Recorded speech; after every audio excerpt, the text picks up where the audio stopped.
Today I'm going in to check a few cameras because this is an area where I've ended up missing 3 different cards.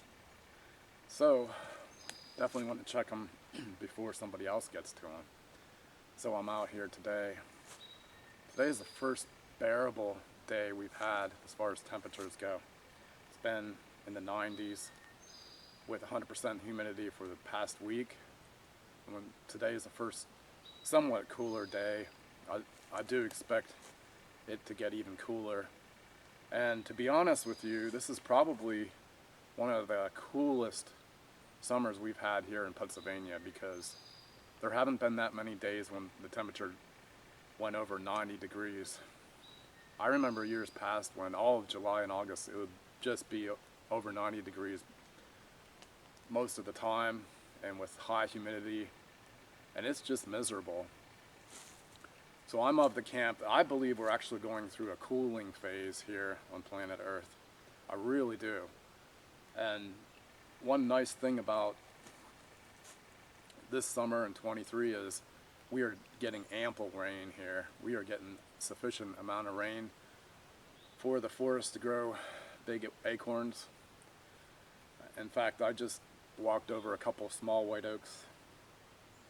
I walked through a small white oak grove here, and I'm going in to check a camera I have placed over a water hole where I expect to get some good pictures.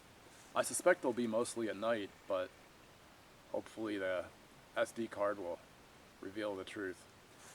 But I did kick out some big animals right down here in this little drainage where my camera is. So they were in there this morning, probably right before I got here, and hopefully I got them on camera. But it's always a good thing when the first camera you go to where you kick out deer right in front of the camera. That's definitely a good sign. So the wind is blowing. Today there's no wind. I mean, it's quiet, and it's rolling down this hill into this little drainage area where I set up a camera. That's something to consider. It's also the northwesterly wind direction is flowing the same way, so there's no way I would set up anywhere around here for a morning hunt. I would be on the other side of the drainage, and more than likely I'd be set up in an area that they're going to use to approach the bedding area, which is a couple hundred yards away from us in that direction. And further scouting will reveal where I'd actually set up. I did pick out some places to put up a portable stand earlier this summer, and we'll see what the trail camera reveals here as far as movement patterns, and I'll pick the best spot for the morning. But it's looking good this year. Central Pennsylvania has got ample rainfall, ample temperatures for lots of foraging, and good acorn crop, good apple crop, good everything crop this year. So we should get some good antlers growing. Hopefully the camera images will reveal what we've got so far until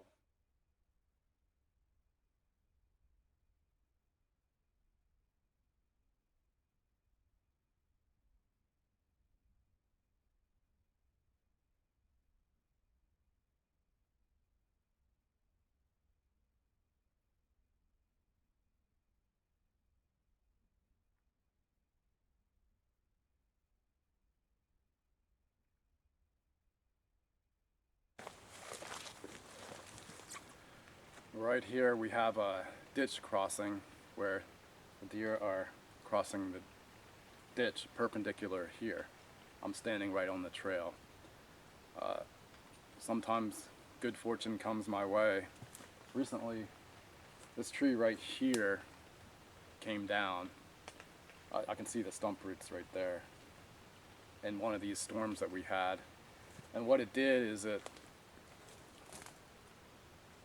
blocked one of the other trails that they were using. They were using 2 trails to cross this ditch here. They both had tracks, but I put the camera to cover this trail that's close here, and I don't have to worry about the secondary trail, which is another 15, 20 yards away because this fallen down tree is aiding me. So whenever nature gives you opportunity, I recommend capitalizing on it. This is a excellent funnel for both bear and deer, bucks, does, and bears I've seen so far. And any other thing that comes through here will probably use this trail. It's the easiest place to cross this ditch. And since we've had so much rain, there's also some water in the bottom of this ditch right now, and that will give the animals something to drink. So I'm most excited about hunting this during the rut, because when the deer need to move to check bedding areas, they're going to move through these funnels, and then they're going to be compromised by hunters that are set up on the funnels. From their perspective, they think they're being sneaky, and they are. However, hunters that are looking for pinch points and funnels for close range weapons like bow and arrows and spears, compound bows, recurves, crossbows are all legal in Pennsylvania.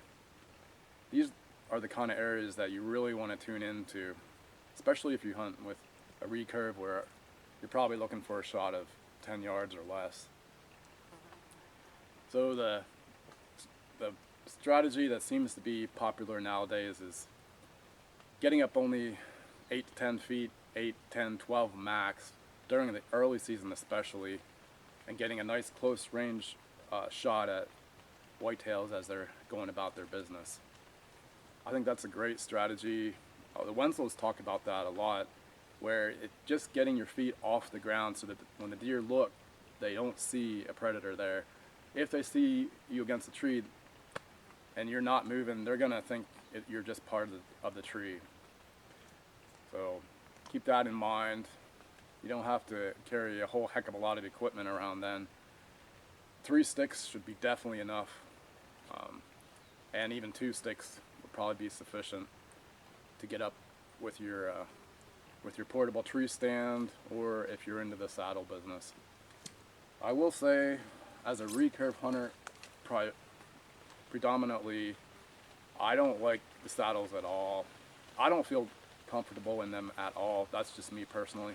I have tried them. I tried them literally 30 years ago when I think there were only 2 on the market, and the one I got, it worked as designed, but never ever really got comfortable in it. And I like to be comfortable. Plus, when you're shooting a recurve bow, I mean, you're drawing that full weight of that hunting bow. For me, is about 40 pounds, and you need to be stable. You need to be grounded. You need to be in a tree stand, in my opinion, or on the ground. And based on my experience, I hunted, at least a solid 10 years, and I only hunted from the ground. And during that 10 years, I only took 1 buck with my bow, which was an 8-point about 3 years ago, and then I took 1 buck with my 30-30 about 20 yards where he was bedded. And I had an incredible number of deer detect me at 20 yards and in when I was on the ground and never got a shot. That's something to remember. If you're setting up on the ground, I would recommend to be prepared to take a longer shot. In fact, I would recommend taking shots from as close as 20 out to wherever you feel comfortable, whether it's 30 yards or 40. You know, the ground hunting is different. It's you're dealing with the deer's eyes, and according to some hunters and even myself, we're finding out that their eyes are their actual #1 defense. Why is that? Well, because they've got a 270-degree sight as they're just walking straight ahead. There's very little that they don't see that is at ground level. So if you're set up at 20 yards or closer and there's nothing between you and them and you're getting ready for a shot, they are going to see you. They're just going to see you. Even the smaller fawns, when they get real close, they're going to see you, and you're not going to be able to get a shot. If you're shooting at a smaller deer, it'll bound off and look back, and then you're looking at a longer shot again, probably 30 yards or longer. So if you're going to shoot from the ground, I highly recommend that you practice these longer shots and take these longer shots. If you're hunting from a tree stand, then I would definitely recommend getting prepared for the short range shots, and hopefully 20 yards and in. So my approach will be, when I'm hunting with a recurve, I'll be primarily hunting from an elevated position, whether it be 8, 10, 12 feet up in the tree, and I'll be expecting these close range shots at whitetails as they're sneaking through areas like this. And when I hunt on the ground, in those situations where I'm looking at a shot from 20 to 40 yards, there will be times when I will be using a crossbow, because I have just had so many failures at trying to draw a recurve when the deer are close on the ground. It's really difficult to draw any bow. So I will be using the crossbow a little bit this year, and there's a couple trees where I can literally climb up into the branches and just kind of hang on the branch, and there's small, like 2-foot windows where just it's big enough to hold a crossbow and shoot out of. But there's no way you could draw any vertical bow with any length. The compound would not work, recurve would not work, longbow would not work. So take each situation and know the limits of the weapon that you decide to use, and adapt to the situation the best you can, because that's what the deer are doing. And I wish you all the luck this year. It won't be too far away when those bucks will shed their velvet and they'll be moving. So in my experience, the opening week of archery season, it always provides a shot at a decent buck. It's one of the best times to be out, is that opening week. First few days of the season, these deer have no idea that they're being hunted. That's a huge advantage for a bow hunter. And then, based on last year, the last week of archery season, which is the third week in November, right before Thanksgiving, that week last year was absolutely dynamite, because the temperatures were in the low 30s, and in fact didn't even go over 40 degrees during the day. Those bucks were really cruising, and it seemed like the rut was late last year. I believe that was mostly due to the extremely hot weather we had. So the first 2 weeks of November in 2022, the temperatures were in the 70s, and the deer just were not moving. So they seemed to wait until the temperatures dropped, and then those bucks were out really cruising, going through funnels during the rut. And that's when I saw my bucks on public land this year. So get out there, scout, and find these pinch points, find these funnels, find these cruising points, and might want to put up a camera, but certainly not necessary.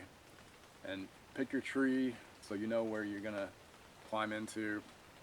Get that all prepared so that you're ahead of the game. When the last minute bow hunters, they'll come out a week or two before the season, kind of look around and screw it up, alert the deer. So do your preparation all year long. Be on top of the deer and take notes of where the other hunters set up their stands. Look for hunter sign, trail cameras, whatever, and find these pinch points and put it together with the bedding area, put it together with the oaks that are in the area and the water sources, and just monitor it. If you have trail cameras, go ahead and set them up, and you'll learn how the deer move when they move through here. And again, these funnels are also good for bear. So if you have a bear license, the Pennsylvania bear season is now substantial for archery hunters. I believe it's a couple weeks, and there's even a muzzleloader season in there where you can take a muzzleloader after these black bears. And I'm getting a lot of black bears on camera, especially right where I'm standing right now. So I think I'll give this area a sit when bear season's in. So bear season for sure for me, and in the rut for sure. And I'll check some trail camera photos to see if it's also good in the Early season.